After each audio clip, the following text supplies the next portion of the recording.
তিনটে জিনিস কোনোদিন ব্যাকে আসে না, সব সময় সামনের দিকে যায়। কটা জিনিস? তিনটে। কি কি? ধনুক থেকে তীরটা বের হয়ে গেলে ওই তীরটা কোনোদিন ব্যাকে আসে না। 2 নাম্বার, দেহ থেকে আত্মাটা বের হয়ে গেলে ওটা আর পৃথিবীতে রিটার্ন দেওয়া হয় না। 3 নাম্বার, জবান থেকে কথা বের হয়ে গেলে ওটা আর কোনোদিন ব্যাকে আসে না। মাইকের সামনে কিছু বলার নাম বক্তা নয় বাবা। ছোট্ট একটা উদাহরণ দিচ্ছি বোঝার জন্য। প্রাইমারি স্কুলে যিনি চাকরি করেন তিনি সরকারি চাকরি করেন, আর ক্যালকাটা ইউনিভার্সিটিতে যিনি লেকচার দেন, লেকচারার, তিনিও সরকারি চাকরি করেন। প্রাইমারি স্কুলে একজন টিচার ক্লাস 1-এ গিয়ে একটা ক্লাস করে 40 মিনিট, আর ক্যালকাটা ইউনিভার্সিটির একজন লেকচারার MA সেকেন্ড ইয়ারে গিয়ে একটা ক্লাস করেন 40 মিনিট। এর মাইনে 30,000, ওর মাইনে 1.5 লাখ টাকা। পার্থক্য কি জানেন? আসমান আর জমিন তফাৎ। ও সরকারি চাকরি, এও সরকারি চাকরি, বিটুইন ফার ডিফারেন্স, অনেক পার্থক্য। ওর ক্লাসের কোয়ালিটি কোয়ান্টিটি লেভেলটা আলাদা, এর ক্লাসের কোয়ালিটি কোয়ান্টিটি লেভেলটা আলাদা। বুঝতে পারছেন বাবা? এটা তো ক্লাসের কথা বললাম। আর যারা ওয়াজ করবেন এখানে কিন্তু কেউ 1-এর ছাত্র নয়, সকলে 1 ক্লাসে পড়া ছেলে নয়, সকলে MA ক্লাসে পড়া ছেলে নয়। এখানে শিক্ষিত অশিক্ষিত বিভিন্ন কোয়ালিটি কোয়ান্টিটির শ্রোতা আছেন এখানে, ঠিক না ঠিক? তাহলে এখানে পড়াতে গেলে তাহলে আপনার কত ধরনের ডিগ্রি অর্জন করতে হবে নিজে ভেবে দেখুন। কত রকম কোয়ালিটির ডিগ্রি আপনাকে অর্জন করতে হবে, তবে স্টেজে ওয়াজ করতে পারবেন। বাড়ি থেকে ভাববেন। আমরা তো ওয়াজের মজলিসটাকে তুচ্ছ তাচ্ছিল্য করে একদম গুরুত্ব দিই না। অন্যান্য ধর্মের মানুষরা বলে ইসলাম ধর্মে এই যে ওয়াজের পন্থাটা আছে এটা মারাত্মক জিনিস। এই লেকচার জিনিসটা অন্য ধর্মে নেই, এই ধর্মে আছে।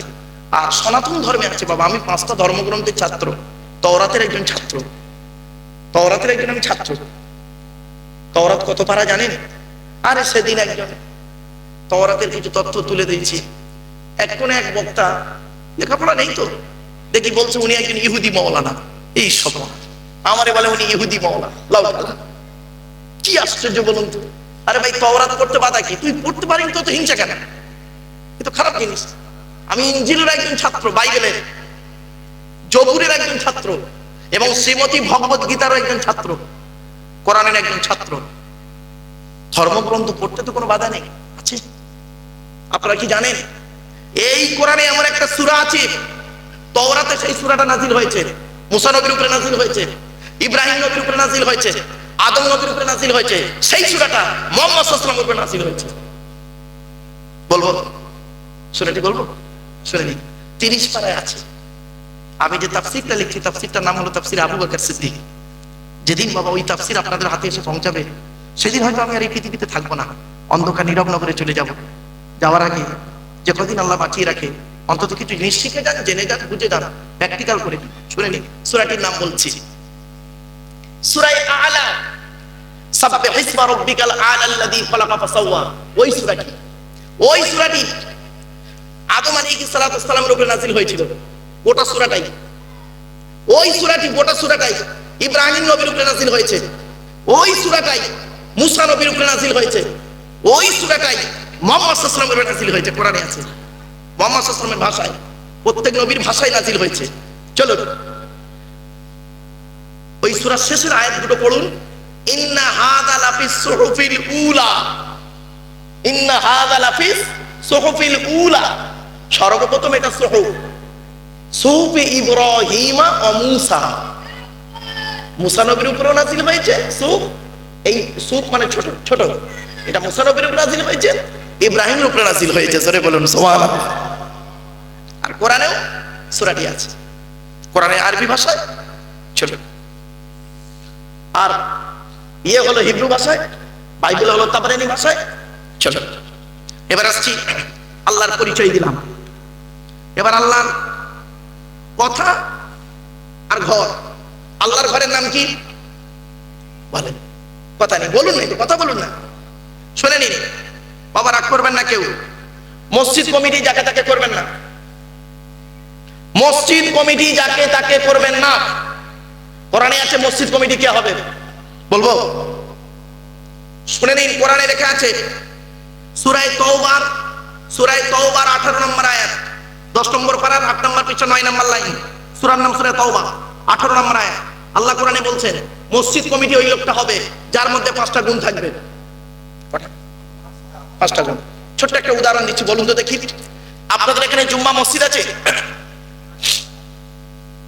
জুম্মার দিনে, আজ তো জুম্মার দিন চলে গেল, আগামী জুম্মার দিনে আপনাদের গ্রামের একজন মুসলিম যুবক ছেলে সাদা পায়জামা পাঞ্জাবি পরেছে, সাদা টুপি পরেছে, পরে ছেলেটি মসজিদে জুম্মার নামাজ পড়তে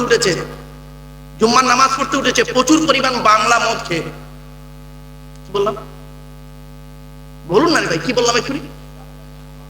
ইংলিশ মান নয়, বাংলা মদ খেয়েছে, অত্যন্ত দুর্গন্ধ বেরোচ্ছে। আপনারা ছেলেটিকে কি করবেন? বলুন বলুন বলুন, কি করবেন? বের করে দেবেন। ছেলেটি বের হতে না চাইলে বলুন বলুন, মানে মারধর করে বার করে দেবেন, তাই তো? আচ্ছা, ছেলেটার অপরাধ কি? বলুন না, কথা বলুন একটু। মদ খেয়েছে, মদ হারাম বস্তু, হারাম খাবার, মসজিদ পবিত্র স্থান, হারাম খাবার খেয়ে পবিত্র স্থানে উঠেছে, তাই আপনারা তাকে বের করে দিলেন। বের হতে চাইলো না, মেরে বের করে দিলেন। জাফরপুরের মানুষ আপনাদের দেখে মনে হচ্ছে আজই সন্ধ্যা 6টার সময় জান্নাতে জানলা ভেঙে সব পালিয়ে এসছেন। এই মুসলমানের বাচ্চা, মদখোরকে বের করে দিলে আর সুদখোরকে মসজিদের সেক্রেটারি বানিয়ে দিলে। বাহ, কি আজীব মুসলমান তোমরা! মদখোরকে ঘাড় ধরে মেরে বের করে দিলে আর জেনাখোরকে মসজিদের সভাপতি বানিয়ে দিলে, হারামখোরকে মসজিদের সেক্রেটারি সভাপতি বানিয়ে দিলে। এই হলো ধর্ম? চলুন কোরআন কি বলছে দেখি। এ পালাচ্ছে নাকি? আসবে বাবা,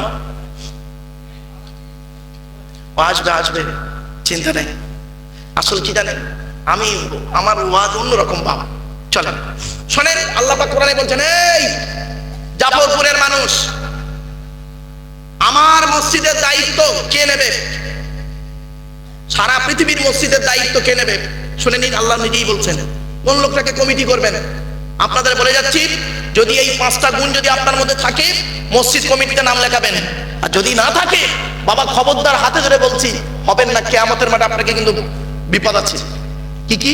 আল্লাহ বলছেন, ইন্নামা ইয়া'মুরু মাসাজিদাল্লাহি মান আমানা বিল্লাহ ওয়াল ইয়াউমিল আখিরি ওয়া আকামাস সালাতা ওয়া আতাজ যাকাত ওয়া লাম ইয়াখশা ইল্লাল্লাহ ফাআসা উলাইকা আন ইয়াকুনু মিনাল মুহতাদিন। 10 নম্বর পারার 8 নম্বর পৃষ্ঠা 9 নম্বর লাইন, সূরার নাম সূরা তওবার 18 নম্বর আয়াত। আল্লাহ নিজেই বলছে মসজিদের দায়িত্ব কে নেবে? আমার ঘরের দায়িত্ব তারাই নেবে যাদের মধ্যে 5টা গুণ থাকবে। 1 নম্বর হলো মান আমানা বিল্লাহ, যে ব্যক্তি আল্লাহকে 100% বিশ্বাস করবে। জোরে বলুন সুবহানাল্লাহ। 1 নম্বর। 2 নম্বর হলো ওই ব্যক্তিকে কিয়ামতকে 100% বিশ্বাস করতে হবে।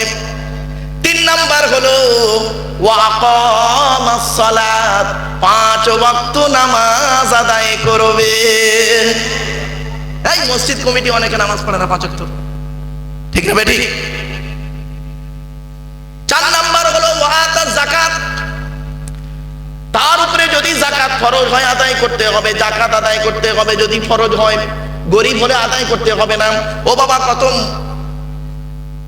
মসজিদের ক্যাশিয়ার হিসেব চাইলে খালি পালাচ্ছে। 20 বছর মসজিদের কোনো হিসাব দেওয়ার নাম নেই, হিসেব চাইলেই পালাচ্ছে।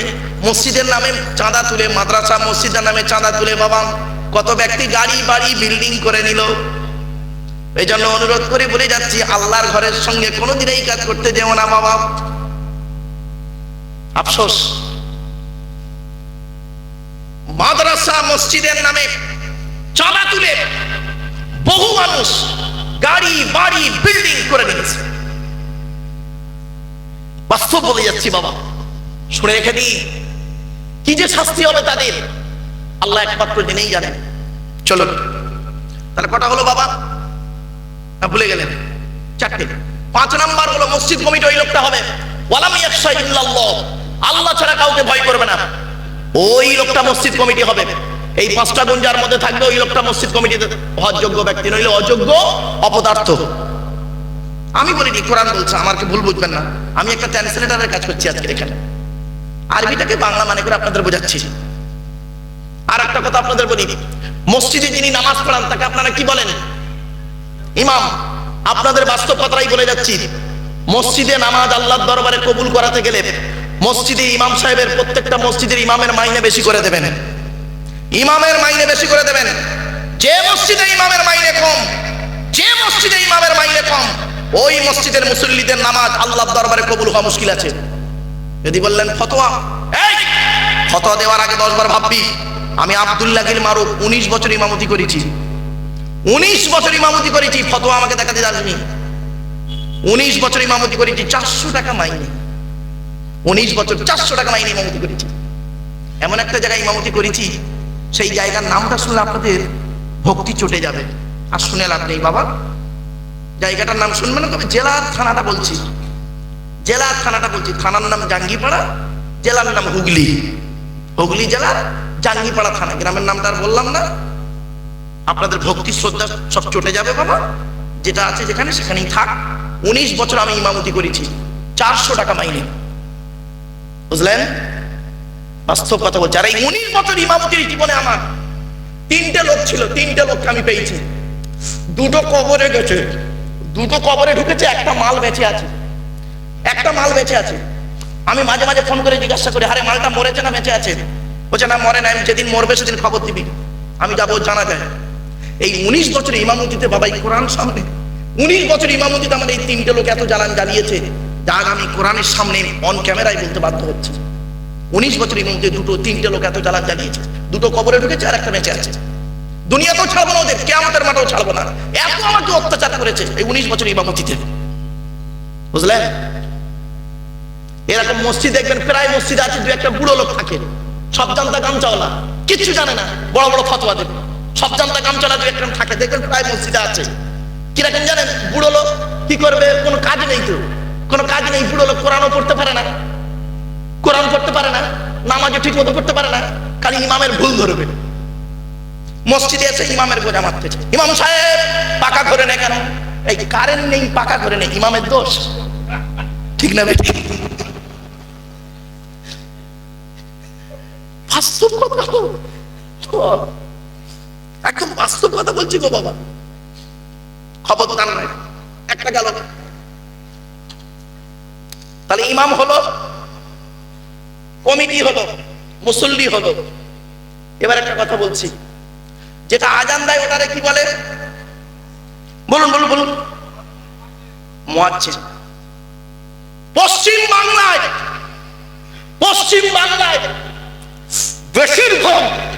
বেশিরভাগ মুয়াজ্জিনের আজান ভুল। ঠিক না বেঠিক? এই আলেমদের জিজ্ঞেস করে বলছে, বেশিরভাগ মুয়াজ্জিনের আজান ভুল। কেরাম আজান দিতে শুনবেন, ও মসজিদ ছেড়েও দেবে না, আর আজানটাকে ভুলটাকে শুদ্ধ করবে না। ও যেটা বোঝে ওইটাই ঠিক। আজান দিচ্ছে,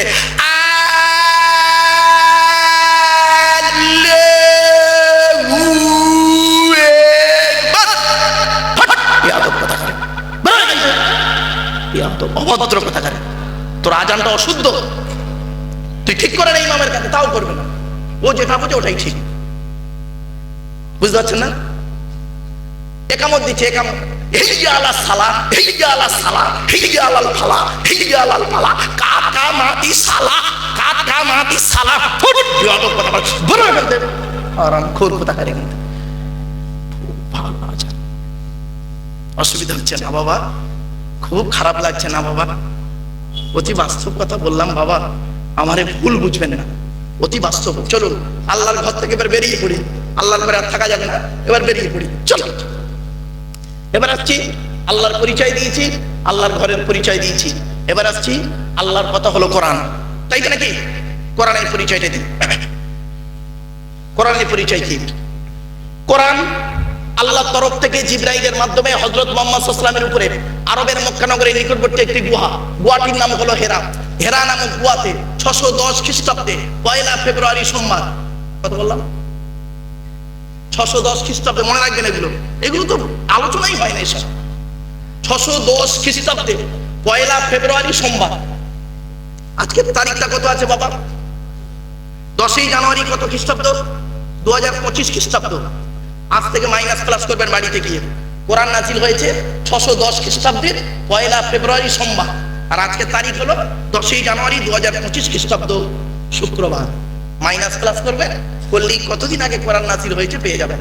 চলো, 610 খ্রিস্টাব্দে পয়লা ফেব্রুয়ারি সোমবার কোরআনের প্রথম আয়াত নাজিল হলো ইকরা, রিড, পড়ো পড়ো পড়ো। আর মুসলমানদের প্রথম বাক্য এখন কি জানেন? গেল গেল গেল, পেট শান্তি দুনিয়া শান্তি। রাগ করবেন না।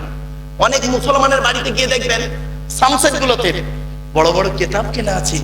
ছেলে আমার মাস্টার, ডাক্তার, ইঞ্জিনিয়ার, বড় আলেম, হাফেজ হবে। আর অনেক মুসলমানের বাড়িতে গিয়ে দেখবেন সামসেট গুলোতে বিশাল বড় বড় তরকারির হাঁড়ি আছে, মাল বগরাইতে বেরোবে। ঠিক না বেটি? শুনেনি? এই কোরআনে আছে 82 জায়গায় নামাজের কথা। কত কত কত? এগুলো জেনে যান একটু। 82 জায়গায় নামাজের কথা, আর লেখাপড়ার কথা কোরআনে আছে 92 জায়গায়। তো কোন সংখ্যাটা বেশি, 82 না 92? তাহলে লেখাপড়ায় পিছিয়ে কেন মুসলিম? কেন পিছিয়ে? বাড়ি থেকে ভাববেন একটু। শুধু তাই নয়, আরো দেখেন এই কোরআনে আছে 250 রকমের হারাম। কত কত কত? 250 রকমের হারাম আয়াত আছে, 250 রকমের হালাল আয়াত আছে। হারাম হালাল আয়াত হলো 500টা। 250 হারাম, 250 হালাল। কটা হারাম জানেন? এই সুদকা, মদকা, ঘুষকা কয়েকটা তো মেরে কেটে গোটা 50টা বলতে পারবেন, তার বেশি আর পারবেন না। 250 রকমের হারাম আছে বাবা, 250 রকমের হালাল আছে। কোরআনে ইয়া আইয়ুহাল্লাযীনা আমানু আছে 88 জায়গায়। আর সবর শব্দটা আমি বলেছিলাম না, আমার ওয়াজ শুনতে গেলে দুটো জিনিস লাগবে, 1 নাম্বার সময়, 2 নাম্বার সবর, ধৈর্য। বলেছিল না বাবা? কোরআনে ওই সবর শব্দটা আছে 104 জায়গায়। কত? 104 জায়গায় সবর শব্দটা আছে। মুহাম্মদ শব্দটা কোরআনে আছে 4 জায়গায়, আহমদ শব্দটা কোরআনে 1 জায়গায়। চলুন আর একটু এগিয়ে যাই, একটু দেখি আর কি কি আছে কোরআনের ভিতরে। কোরআনের ভিতরে আছে 30টা পারা, 540টা রুকু, 114টা সূরা, 14 থেকে 15 খানা সাজদা, 7টা মানজিল, 8 থেকে 12 খানা সাক্তা, 6666টা আয়াত, কেউ বলেছেন 6236টা আয়াত, 3,23,215টা অক্ষর। এই কোরআন 22 বছর 9 মাস কয়েকদিন কম বেশি 23 বছর ধরে কোন ঘটনাকে কেন্দ্র করে, কোন ব্যক্তিকে কেন্দ্র করে, কোন বস্তুকে কেন্দ্র করে, কোন জায়গাকে কেন্দ্র করে কোরআনের আয়াতগুলো নাজিল হয়েছে। 6000 আয়াত নাজিল হয়েছে, 12,000 জায়গায় নাজিল হয়েছে। কয়টা জায়গার নাম জানেন আপনি? শুধু মক্কা আর মদিনাই তো জানেন। মক্কা আর মদিনাই জানেন। ওই লেখা আছে সূরার প্রথমে সূরাতুল মুনাফিকিন, সূরাতুল মুনাফিকুন লেখা আছে, ব্যাস। মাদিনিয়া ওই মদিনায় নাজিল হয়েছে, ওইটুকুই জানলেন। বাপেরা 12,000 জায়গায় নাজিল হয়েছে এই 6000 আয়াত। এই কোরআনে বিজ্ঞান ভিত্তিক আয়াত হলো 1000-এরও বেশি। জোরে বলুন সুবহানাল্লাহ। কটা জানেন আপনারা? কটা জানেন আপনারা? এই তো দুটো বললাম, দুটো তথ্য দিলাম আপনাদের, নাকি? বিজ্ঞানের কথা দুটো বলেছি তো, নাকি? ওই ফিঙ্গারপ্রিন্ট আর চোখের রেটিনা, এই দুটো বলেছি সবে। 1000-এরও বেশি আয়াত হলো বিজ্ঞান ভিত্তিক। এই জন্য আমি বলি, প্রত্যেক জায়গায় বলি, আমার যত ছাত্র আছে যারা কলেজের প্রফেসর হয়ে গেছে, অনেকে স্কুলের টিচার হয়েছে, অনেক বহু ছাত্র আসছে কিন্তু পড়াই দিতে হবে বাবা। তাদেরকে বলি, বাবা কোনো ঝামেলায় না গিয়ে বাবা তুমি মানুষকে কোরআনের আলোচনা করো, হাদিসের আলোচনা করো, দেখবে মানুষ ইনশাআল্লাহ পরিবর্তন হবে। ঠিক না বেটি? এই জন্য আপনাদের বলে যাচ্ছি বাবা, কোরআন পিপাসু হন, কোরআনের দিকে ফিরে আসুন।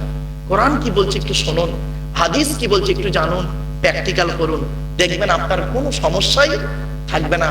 সকল সমস্যার সমাধান দেওয়ার কিতাবের নাম হলো কোরআন। জোরে বলুন। অ্যাকর্ডিং টু ইসলামিক ল, বাবা দুটো ল নিয়েও তো পড়াশোনা করেছি। According to Islamic law, according to Indian law. According to Islamic law আইনের কিতাব। ভারতীয় সংবিধানের ধারা আছে না বাবা? আমরা বলি না 144 ধারা, 302 ধারা আছে না বাবা? বলুন না, একটু কথা বলুন আমার সঙ্গে। কোরআনে ওরকম ধারা আছে, কোরআনের ধারা আছে, আমরা তো সব জানি না। এই জন্য আপনাদের বলি, কোরআনকে নিয়ে একটু পড়াশোনা করুন। সারা বিশ্ব কোরআনকে নিয়ে পড়ছে, আপনি কেন পিছিয়ে আছেন কোরআন থেকে? আপনি কেন পিছিয়ে আছেন কোরআন থেকে? সবই রয়েছে এর ভিতরে। ভৌত বিজ্ঞান নেবেন, কোরআনে আছে, কোরআনে আছে। জীবন বিজ্ঞান নেবেন, কোরআনে আছে।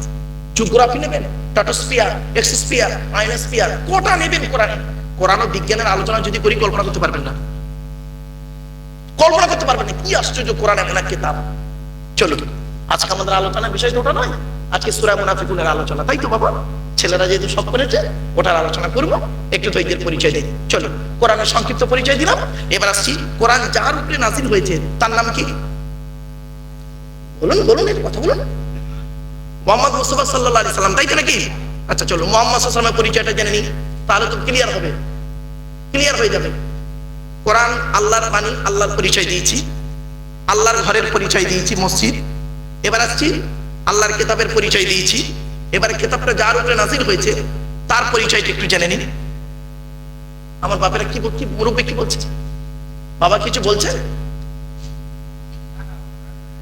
বাবা কিছু বলছো? বাবা হ্যাঁ, অসুবিধা হচ্ছে বাবা? আমার কথা বুঝতে পারছেন আপনি? ঠিক আছে, চলো। আমাদের নবীর নাম হলো মুহাম্মদ সাল্লাল্লাহু আলাইহি ওয়াসাল্লাম, তাই তো? আচ্ছা, এখন মুহাম্মদ সাল্লাল্লাহু আলাইহি ওয়াসাল্লামের পরিচয়টা কি? আপনাদের শুনে কেমন লাগছে না? মুহাম্মদ সাল্লাল্লাহু আলাইহি ওয়াসাল্লামের পরিচয় দিচ্ছি, অসুবিধা হচ্ছে? আচ্ছা বলুন, মুহাম্মদ সাল্লাল্লাহু আলাইহি ওয়াসাল্লাম কোন বংশে জন্মগ্রহণ করেছেন? কুরাইশ। তাহলে এইটুকুই জানেন, মুহাম্মদ সাল্লাল্লাহু আলাইহি ওয়াসাল্লাম কুরাইশ বংশে জন্মগ্রহণ করেছেন।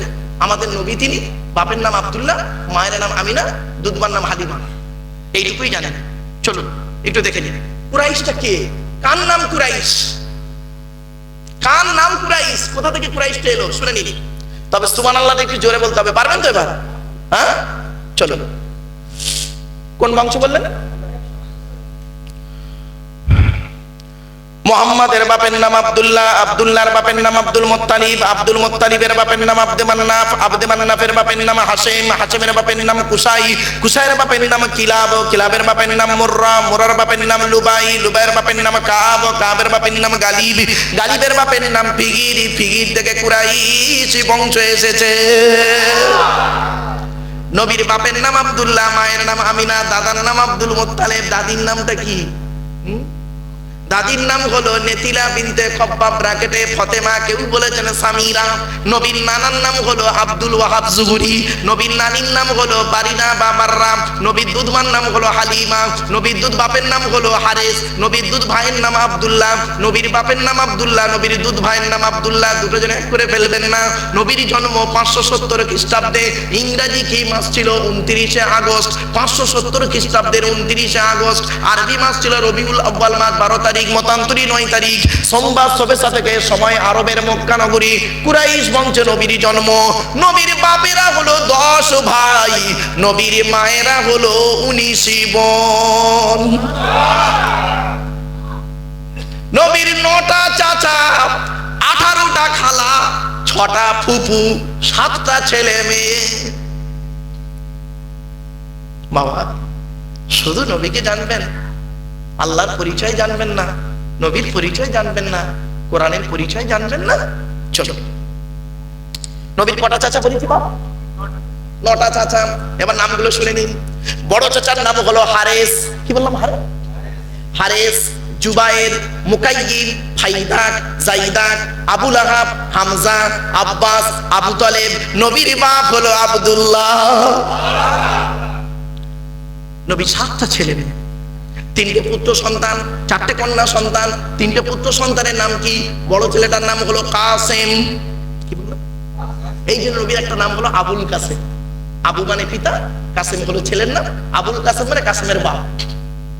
বুঝতে পারছেন? কাসেমের বাপ আবুল কাসেম নবীর একটা নাম। ছোট বড় ছেলেটার নাম হলো কাসেম, পরের ছেলেটার নাম হলো তাহির বা তৈয়েব, ছোট ছেলেটার নাম হলো ইব্রাহিম, যেটা মারিয়া কিপ্তিয়ার গর্ভে এসেছিলেন। 4টে কন্যা সন্তানের নাম কি? বড় মেয়েটার নাম জয়নাব, রোকাইয়া, উম্মে কুলসুম। ছোট মেয়েটার নাম হলো ফাতেমা, যার সঙ্গে নবীজি আলীর বিয়ে দিয়েছিলেন।